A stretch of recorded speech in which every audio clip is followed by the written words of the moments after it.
देखो, देश का दुर्भाग्य है जिनके हाथों में कलम और किताब होनी चाहिए, क्लासरूम में बैठ के जो अपनी तैयारी कर सकें, वो आज सड़कों पे धक्के खा रहे हैं। सिर्फ इसलिए कि जो ये रिक्त पद हैं, जो ये असिस्टेंट प्रोफेसर के अंदर 615 पोस्ट थी, उसके अंदर जो इन्होंने 35% का क्राइटेरिया बना दिया।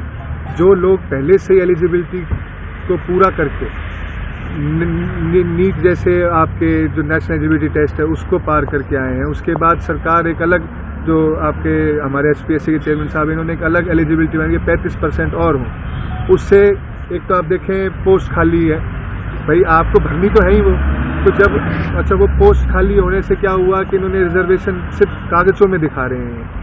आप देखो धरातल के ऊपर रिजर्वेशन को ख़त्म करना चाहते हैं। आप देखो एससी ओबीसी जितने भी हमारे वर्ग हैं इन सब के आप देखो किसी की 1 पोस्ट, किसी में 2 की भर्ती, किसी में 4 की भर्ती।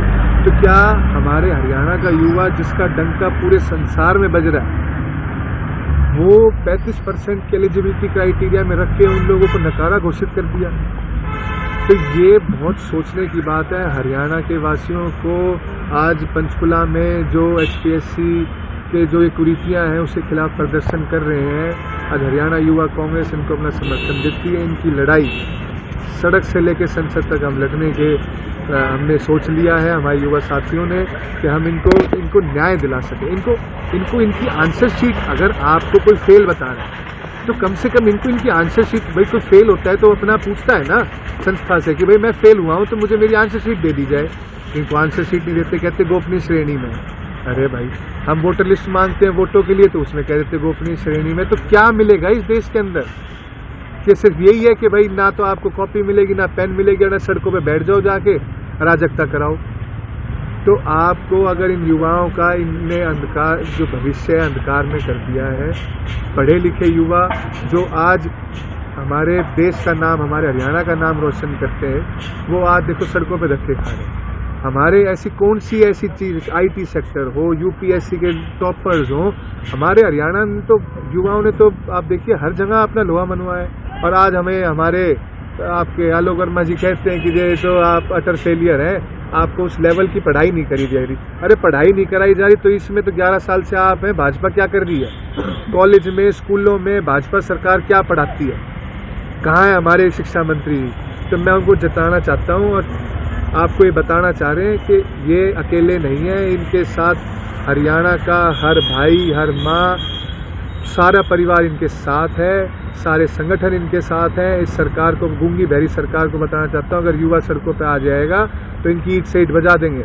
आप ये मानकर चलना कि अब जो ये सीरीज शुरू हुई है, जिस तरीके से कंसोलिडेशन हुई है सारे युवाओं का, वो इनके प्रति है कि भाई आप इनकी ठगी करें, इनकी मेहनत देखें। आप पहले तो भर्ती नहीं निकलती, भर्ती निकल जाती है तो उसके बाद एलिजिबिलिटी लगा देते हैं। अरे जो चीज़ पहले 2 बार कहीं एलिजिबिलिटी देश में पहली बार ही सुना है हमने कि गेट के अंदर घुसने के लिए पहले एलिजिबिलिटी, गेट में घुसने के बाद एक और टर्म्स एंड कंडीशन।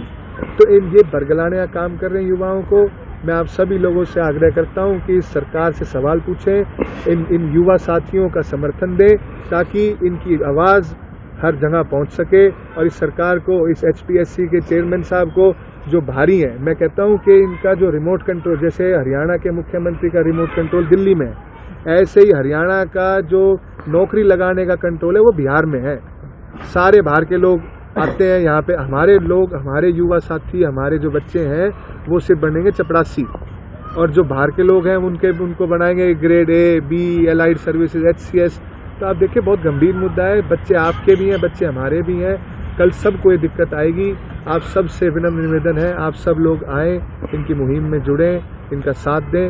आपका बहुत बहुत धन्यवाद। आज सीएम साहब से जब सवाल पूछा गया कि भारतीय उम्मीदवारों की भर्ती हो रही है तो उनका कहना था कि क्या पंजाब में हरियाणा के युवा नहीं लगते, राजस्थान में नहीं लगते, गुजरात में नहीं लगते, तो यहाँ पे भी लग गए।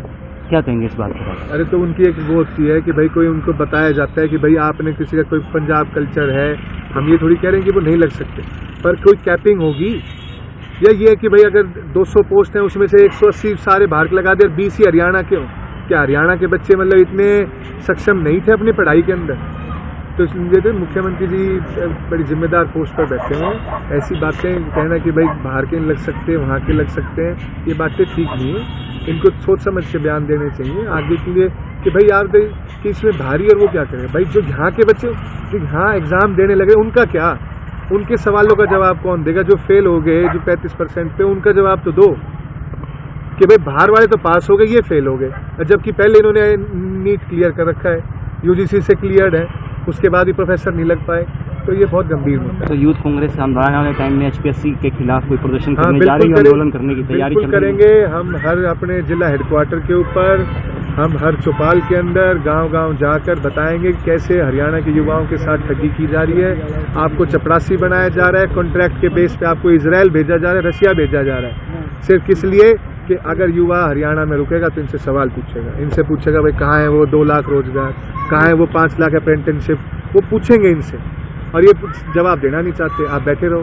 तो इनको सुनाने के लिए, इनको जगाने के लिए जो सोए हुए हैं, वो कहते हैं, बार बार कहते हैं नॉन स्टॉप विकास, नॉन स्टॉप सरकार, ये नॉन स्टॉप नहीं, फुल स्टॉप कर रही है सरकार युवाओं के।